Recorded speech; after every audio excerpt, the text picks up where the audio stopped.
Welcome to mind cure clinic. آج ہم ایک بہت ہی دلچسپ اور میرا خیال ہے روزمرہ زندگی سے جڑے موضوع پر بات کر رہے ہیں۔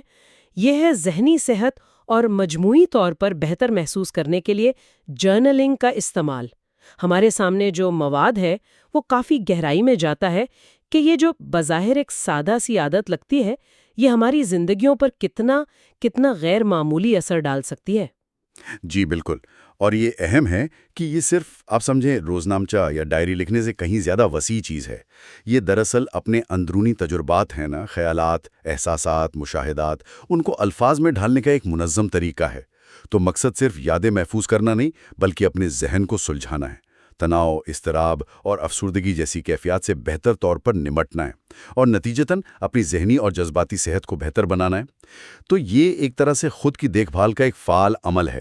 اچھا، تو آج کی اس گفتگو میں ہماری کوشش یہی ہوگی کہ اس مواد کی بنیاد پر سمجھیں کہ جرنلنگ اصل میں ہے کیا، اس کے پیچھے کیا سائنس ہے، کیا منطق ہے، کون کون سے طریقے ہیں جو مؤثر ثابت ہو سکتے ہیں، اور اگر کوئی اسے اپنانا چاہے تو کن عملی باتوں کا خیال رکھنا چاہیے۔ تو آئیے اس موضوع کو ذرا تفصیل سے دیکھتے ہیں۔ سب سے پہلے تو یہ بات مجھے کافی حیران کن لگی۔ مواد میں یہ ذکر ہے کہ جرنلنگ کے صرف ذہنی نہیں بلکہ جسمانی فوائد بھی ہو سکتے ہیں۔ یہ تعلق کیسے بنتا ہے؟ مطلب صرف خیالات لکھنے سے جسم پر کیسے اثر پڑ سکتا ہے؟ جی، یہ واقعی ایک دلچسپ نکتہ ہے۔ اصل میں تحقیق یہ بتاتی ہے کہ جب ہم اپنے شدید جذبات یا پریشان کن خیالات کو دباتے ہیں نا، تو یہ صرف ہمارے ذہن پر ہی بوجھ نہیں ڈالتا، اس کے اثرات جسم پر بھی ہوتے ہیں۔ یہ جو مستقل اندرونی تناؤ ہے، یہ ہمارے جسمانی نظام جیسے دل کی دھڑکن، بلڈ پریشر، مدافعتی نظام، ان سب کو متاثر کر سکتا ہے، جس سے ظاہر ہے بیماری کا خطرہ بڑھ جاتا ہے۔ اچھا، اس کے برعکس جب ہم جرنلنگ کے ذریعے، خاص طور پر ایک تکنیک ہے ایکسپریسو رائٹنگ، اس کے ذریعے ان دبے ہوئے جذبات اور خیالات کا محفوظ طریقے سے اظہار کرتے ہیں، تو یہ اس اندرونی دباؤ کو کم کرنے میں مدد دیتا ہے۔ یعنی ایک طرح سے جذباتی بوجھ ہلکا کرنے جیسا ہے؟ جی بالکل، اور کچھ مطالعات میں تو یہاں تک دیکھا گیا ہے کہ اس مشق سے زخموں کے بھرنے کی رفتار بھی تیز ہو سکتی ہے۔ واقعی؟ جی، جو دماغ اور جسم کے گہرے تعلق کی نشاندہی کرتا ہے۔ تو نتیجہ یہ ہے کہ تناؤ میں کمی آتی ہے، موڈ بہتر ہوتا ہے، اور جذباتی اتار چڑھاؤ کو سمجھنے اور منظم کرنے کی صلاحیت بہتر ہوتی ہے۔ یعنی یہ صرف دل کی بھڑاس نکالنا نہیں ہے، بلکہ اپنے اندرونی تجربات کو سمجھنے اور ان پر ایک طرح کی گرفت حاصل کرنے کا ذریعہ ہے، گویا اپنے ہی ذہن کے پیچیدہ نقشے کو سمجھنے کی کوشش۔ بکھرے ہوئے خیالات کو منظم کرنے اور ان سے کوئی معنی یا بصیرت اخذ کرنے میں مدد ملتی ہے۔ اچھا، مثال کے طور پر، جب آپ اپنے تجربات اور ان پر اپنے جذباتی رد عمل کو بار بار لکھتے ہیں، پرکھتے ہیں، تو آپ اپنی سوچ اور رویوں میں چھپے ہوئے پیٹرنز یا رجحانات کو پہچان سکتے ہیں۔ اچھا، یعنی بار بار ہونے والی چیزیں؟ جی، آپ سمجھ سکتے ہیں کہ شاید بچپن کا کوئی تجربہ آج بھی آپ کے فیصلوں یا تعلقات پر غیر محسوس طریقے سے اثر انداز ہو رہا ہے۔ یہ چیزیں خاص طور پر ان لوگوں کے لیے بہت مددگار ثابت ہو سکتی ہیں جو ڈپریشن یا PTSD یعنی پوسٹ ٹرامیٹک سٹریس ڈس آرڈر یا شدید اضطراب جیسی کیفیات سے گزر رہے ہیں۔ جرنلنگ انہیں اپنے بکھرے ہوئے اور تکلیف دہ تجربات کو ایک آپ کہیں مربوط کہانی یا بیانیے میں ڈھالنے میں مدد دے سکتی ہے، جس سے ان یادوں کی شدت کم ہو سکتی ہے اور انہیں سمجھنے میں آسانی ہوتی ہے۔ یہ تو کافی گہری بات ہے۔ اچھا، مواد میں جرنلنگ کی کئی اقسام کا بھی ذکر ہے۔ ظاہر ہے ہر ایک کا مزاج اور ضرورت مختلف ہوتی ہے۔ کیا آپ کچھ اہم اقسام اور ان کے مخصوص مقاصد پر تھوڑی روشنی ڈال سکتے ہیں تاکہ سننے والے اندازہ لگا سکیں کہ ان کے لیے کیا زیادہ موزوں ہو سکتا ہے؟ جی ضرور۔ ایک بہت بنیادی اور تحقیق شدہ قسم ہے ایکسپریسو رائٹنگ، یعنی جذباتی اظہار کی تحریر۔ اس میں بنیادی طور پر یہ ہوتا ہے کہ آپ کسی گہرے، ذاتی، پریشان کن یا تکلیف دہ واقعے کے بارے میں اپنے انتہائی اندرونی خیالات اور احساسات کو لکھتے ہیں، لگاتار کچھ وقت کے لیے، جیسے 15 سے 20 منٹ تک، بغیر کسی روک ٹوک یا بناوٹ کے۔ یعنی بس لکھتے جانا ہے؟ جی، بس لکھتے جانا ہے۔ مقصد کوئی خوبصورت نثر لکھنا نہیں، بلکہ ایمانداری سے وہ سب کچھ کاغذ پر اتارنا ہے جو اندر چل رہا ہے۔ اس کا خاص فائدہ ان شدید دبے ہوئے جذبات کو پروسیس کرنا ہے جو شاید ہم عام طور پر نظر انداز کر دیتے ہیں۔ اور اس عمل سے اکثر صورتحال کے بارے میں نئی سمجھ بوجھ یا بصیرت بھی ملتی ہے۔ صحیح۔ اور آج کل ایک اور چیز بہت سننے میں آتی ہے، گریٹیٹیوڈ جرنل، یعنی شکر گزاری کا جرنل۔ یہ کیسے کام کرتا ہے؟ اس کا کیا مقصد ہے؟ کیا یہ صرف مثبت سوچ کو بڑھاوا دینا ہے؟ یہ دراصل مثبت پہلوؤں پر توجہ مرکوز کرنے کی ایک مشق ہے۔ اس میں آپ روزانہ یا باقاعدگی سے ان چیزوں، لوگوں یا تجربات کے بارے میں لکھتے ہیں جن کے لیے آپ دل سے شکر گزار ہیں۔ یہ بڑی چیزیں بھی ہو سکتی ہیں اور بہت چھوٹی بھی، جیسے کسی کی مسکراہٹ، صبح کی چائے کا کپ یا کسی دوست کی بروقت مدد۔ مقصد صرف مثبت سوچنا نہیں، بلکہ فعال طور پر زندگی میں موجود اچھی چیزوں کو پہچاننا اور ان کے لیے تشکر کا حقیقی احساس پیدا کرنا ہے۔ تحقیق بتاتی ہے کہ یہ سادہ سی مشق باقاعدگی سے کرنے سے زندگی سے مجموعی اطمینان بڑھ سکتا ہے، تناؤ کی سطح کم ہو سکتی ہے اور امید پرستی کا جذبہ پیدا ہوتا ہے۔ اچھا، یہ مشکل وقت میں بھی ذہنی مضبوطی فراہم کرنے میں مددگار ثابت ہو سکتا ہے۔ یہ تو واقعی اہم ہے۔ اچھا، پھر ویژول جرنلنگ کا بھی ذکر ہے۔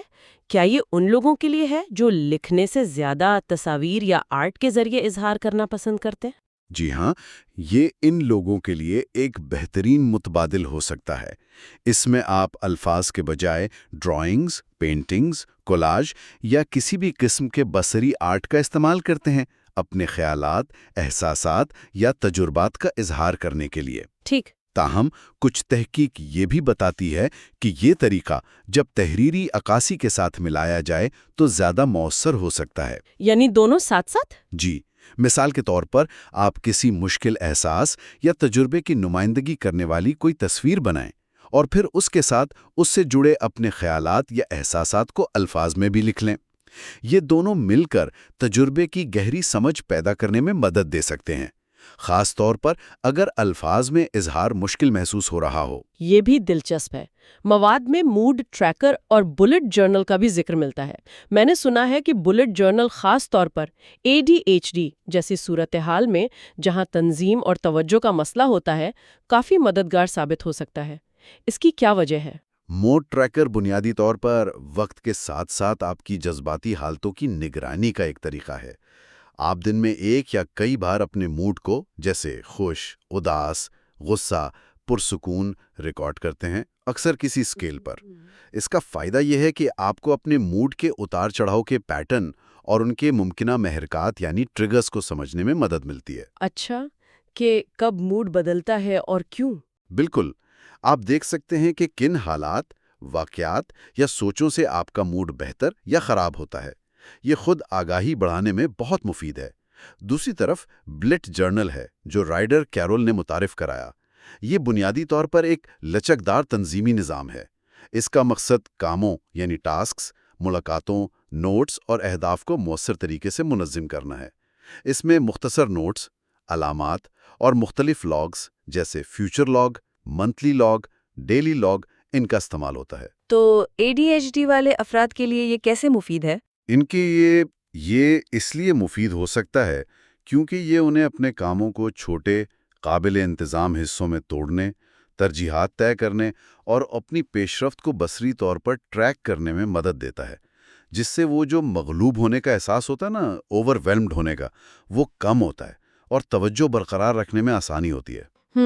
سمجھ آئی۔ اس کے علاوہ اس میں تخلیقی صلاحیتوں کے اظہار کا بھی موقع ملتا ہے، جیسے ڈوڈلنگ یا عادت ٹریکر یا موڈ لاگ شامل کرنا، جو اسے مزید پرکشش بنا سکتا ہے۔ تو یہ صرف کام منظم کرنے کا نہیں، بلکہ زندگی کو منظم کرنے کا ایک ٹول بن سکتا ہے۔ یہ تو واقعی بہت سی اقسام اور طریقے ہیں۔ اب اگر کوئی سننے والا یہ سب سن کر جرنلنگ شروع کرنے کا سوچ رہا ہے، لیکن اسے یہ بہت بڑا یا مشکل کام لگ رہا ہے، تو کیا عملی مشورے ہیں جن سے آغاز آسان ہو سکے؟ جی، سب سے بنیادی مشورہ تو یہ ہے کہ اسے پیچیدہ نہ بنائیں۔ آپ کو کسی خاص قسم کی ڈائری یا مہنگے قلم کی ضرورت نہیں، بس کوئی بھی کاپی اور پین یا آپ کا فون، لیپ ٹاپ کچھ بھی کافی ہے۔ ٹھیک ہے۔ ایک پرسکون جگہ تلاش کریں جہاں آپ کو کم سے کم خلفشار یعنی ڈسٹریکشن ہو۔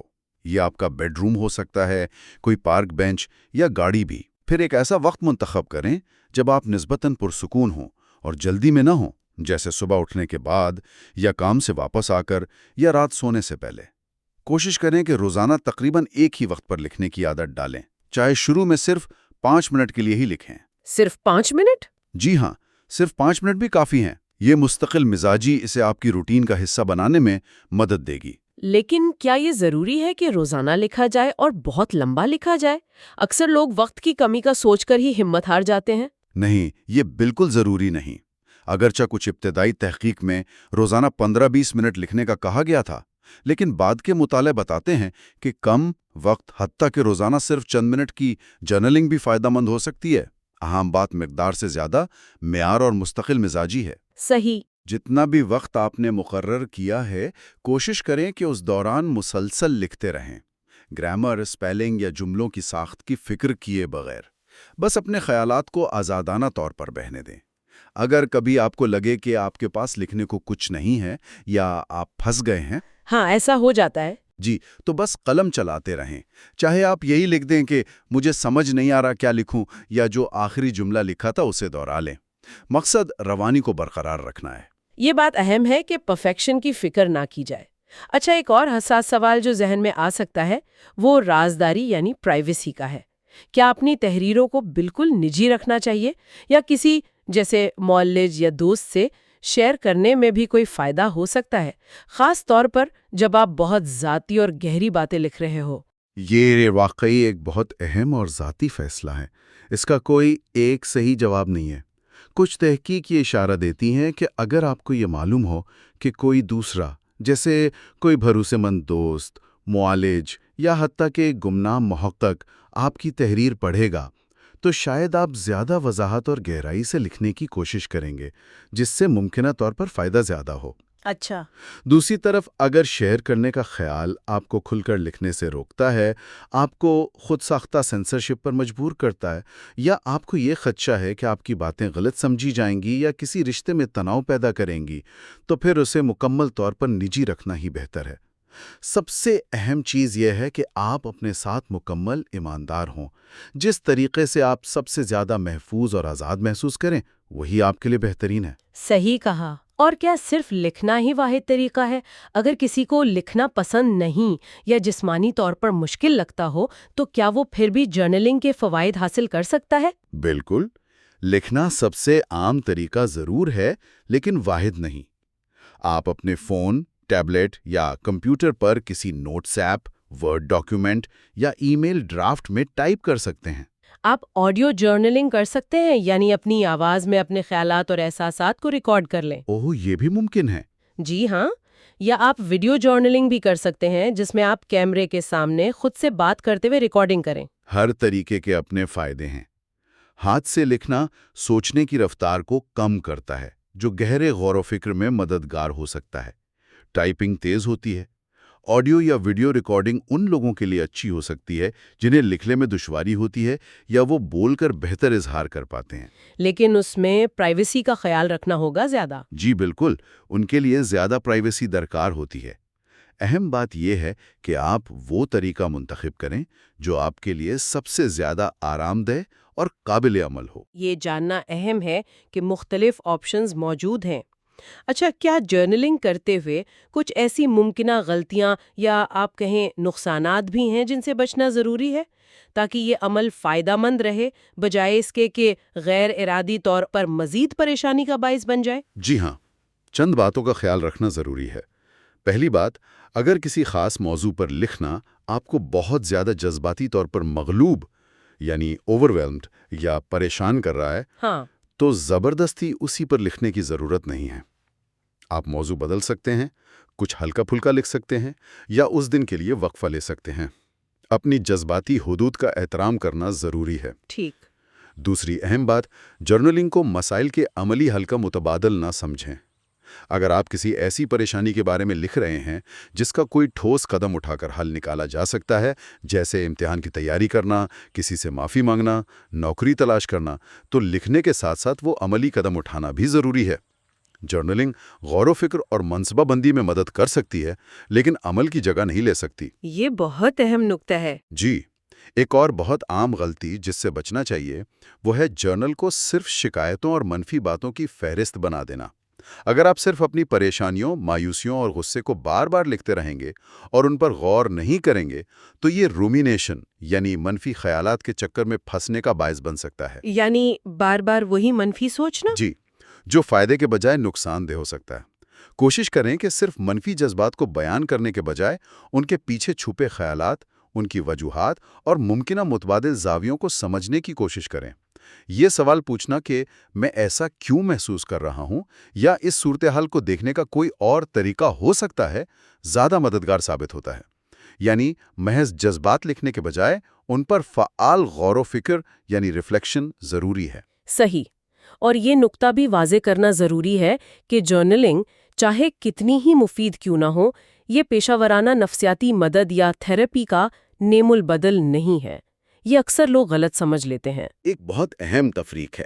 اگر کوئی شخص شدید ذہنی صحت کے مسائل کا سامنا کر رہا ہے، جیسے شدید ڈپریشن، اینگزائٹی ڈس آرڈر، ٹراما یا خودکشی کے خیالات، تو اسے لازماً کسی تربیت یافتہ ذہنی صحت کے پیشہ ور یعنی تھراپسٹ، سائیکالوجسٹ یا سائیکائٹرسٹ سے رابطہ کرنا چاہیے۔ بالکل۔ جرنلنگ ان حالات میں ایک بہت مفید اضافی آلہ، ایک سپلیمنٹری ٹول ثابت ہو سکتی ہے۔ یہ تھراپی کے سیشنز کے درمیان اپنے خیالات اور جذبات کو ٹریک کرنے، سمجھنے اور تھراپسٹ کے ساتھ شیئر کرنے کے لیے مواد فراہم کرنے میں مدد دے سکتی ہے۔ یہ ایک اچھی روک تھام یعنی پریونٹیو مشق بھی ہو سکتی ہے، لیکن یہ کبھی بھی پیشہ ورانہ علاج کی جگہ نہیں لے سکتی۔ اسے علاج کے ساتھ ایک معاون کے طور پر دیکھنا چاہیے۔ یہ وضاحت بہت ضروری تھی۔ اچھا، آخر میں ان لوگوں کے لیے جو شروع کرنا چاہتے ہیں لیکن اکثر اس مشکل کا شکار ہوتے ہیں کہ آخر لکھیں کیا، خالی صفحہ دیکھ کر سمجھ نہیں آتا، تو کیا ہمارے مواد میں کچھ ایسی تجاویز، سوالات یا پرومپٹس موجود ہیں جو انہیں آغاز کرنے میں مدد دے سکیں؟ جی ہاں، بالکل۔ کبھی کبھی خالی صفحہ دیکھ کر واقعی سمجھ نہیں آتا کہ کہاں سے شروع کریں۔ ایسے میں کچھ مخصوص سوالات یا موضوعات مددگار ثابت ہو سکتے ہیں۔ مثال کے طور پر کسی ایسے حالیہ یا ماضی کے واقعے کے بارے میں لکھیں جس نے آپ کو بہت زیادہ تناؤ یا پریشانی میں مبتلا کیا۔ صرف واقعہ بیان نہ کریں بلکہ اپنے گہرے ترین خیالات اور احساسات بھی لکھیں جو اس وقت تھے یا اب ہیں۔ یا پھر ان کہانیوں کے بارے میں لکھیں جو آپ لاشعوری طور پر خود کو سناتے ہیں، خاص طور پر منفی قسم کی کہانیاں۔ منفی کہانیاں جیسے مجھ سے کوئی محبت نہیں کرتا، میں کسی کام میں اچھا نہیں ہوں، لوگ میرے بارے میں برا سوچتے ہیں، اس طرح کی سوچ۔ پھر ان کہانیوں کی حقیقت پسندی کا جائزہ لیں اور ان کے ممکنہ زیادہ مثبت یا متوازن متبادل تلاش کرنے کی کوشش کریں۔ یہ تو خود شناسی کے لیے بہت طاقتور مشق لگ رہی ہیں۔ اور کیا تجاویز ہیں؟ آپ زندگی میں پیش آنے والی کسی بڑی ناکامی یا مشکل کے بارے میں لکھ سکتے ہیں۔ نہ صرف یہ کہ کیا ہوا، بلکہ یہ بھی کہ آپ نے اس تجربے سے کیا سیکھا۔ کیا اس مشکل سے کوئی غیر متوقع مثبت نتیجہ بھی نکلا؟ یا پھر آپ ان لوگوں کے نام ایک خط لکھ سکتے ہیں جنہوں نے آپ کی زندگی پر مثبت اثر ڈالا ہے، ان کا شکریہ ادا کرتے ہوئے۔ ضروری نہیں کہ یہ خط بھیجا جائے، مقصد صرف شکر گزاری کے جذبات کو محسوس کرنا اور لکھنا ہے۔ یہ اچھا آئیڈیا ہے۔ ایک اور مشق ہے، اپنے بہترین ممکنہ مستقبل یعنی بیسٹ پاسبل سیلف کا تصور کریں۔ آج سے کچھ سال بعد اگر سب کچھ آپ کی خواہشات اور محنت کے مطابق بہترین ہو جائے تو آپ کی زندگی کیسی ہوگی؟ آپ کہاں ہوں گے؟ کیا کر رہے ہوں گے؟ کیا حاصل کر چکے ہوں گے؟ اپنی صحت، کام، تعلقات، مشاغل، ہر پہلو کو تفصیل سے بیان کریں۔ یہ مشق آپ کو اپنی اقدار اور اہداف کو واضح کرنے میں مدد دیتی ہے۔ زبردست۔ یا یہ کریں کہ کوئی ایسی 3 اچھی چیزیں لکھیں جو پچھلے ہفتے یا آج کے دن آپ کے ساتھ ہوئیں، اور پھر یہ بھی غور کریں کہ ان کے ہونے میں آپ کا کیا کردار تھا۔ اس سے آپ کو اپنی طاقتوں اور مثبت اثرات کا احساس ہوتا ہے۔ اور آخری، کسی ایسے مسئلے یا موضوع کے بارے میں لکھیں جس کا سامنا کرنے سے آپ کترا رہے ہیں یا اسے نظر انداز کر رہے ہیں۔ بعض اوقات صرف اسے کاغذ پر لانا ہی پہلا قدم ہوتا ہے۔ یہ واقعی کچھ بہت ٹھوس اور دلچسپ آئیڈیاز ہیں جن سے کوئی بھی شروع کر سکتا ہے۔ تو خلاصہ یہ ہے کہ جرنلنگ اپنی مختلف شکلوں میں خود کو بہتر طور پر جاننے، اپنے جذبات کو منظم کرنے اور ذہنی سکون حاصل کرنے کا ایک واقعی قابل رسائی اور طاقتور ذریعہ ہو سکتی ہے۔ بالکل، اور سب سے اہم بات یہ ہے کہ یاد رکھنی ہے کہ اس کا کوئی ایک صحیح یا غلط طریقہ نہیں ہے۔ اصل چیز تجربہ کرنا ہے اور یہ دیکھنا ہے کہ آپ کے لیے، آپ کی شخصیت، آپ کے حالات اور آپ کے مقاصد کے لیے کون سا طریقہ بہترین کام کرتا ہے۔ شروع کرنے کے لیے کسی خاص مہارت یا وسائل کی ضرورت نہیں، صرف تھوڑا سا وقت نکالنے کا ارادہ اور لکھنے یا ریکارڈ کرنے کے لیے کوئی بھی ذریعہ کافی ہے۔ امید ہے کہ اس گفتگو سے ہمارے سننے والوں کو جرنلنگ کے موضوع پر کچھ نئی باتیں جاننے کو ملی ہوں گی اور شاید انہیں اسے آزمانے کی ترغیب بھی ملی ہو۔ یہ خود کی دریافت کا ایک ذاتی سفر ثابت ہو سکتا ہے۔ اپنا خیال رکھیے گا۔ اللہ حافظ۔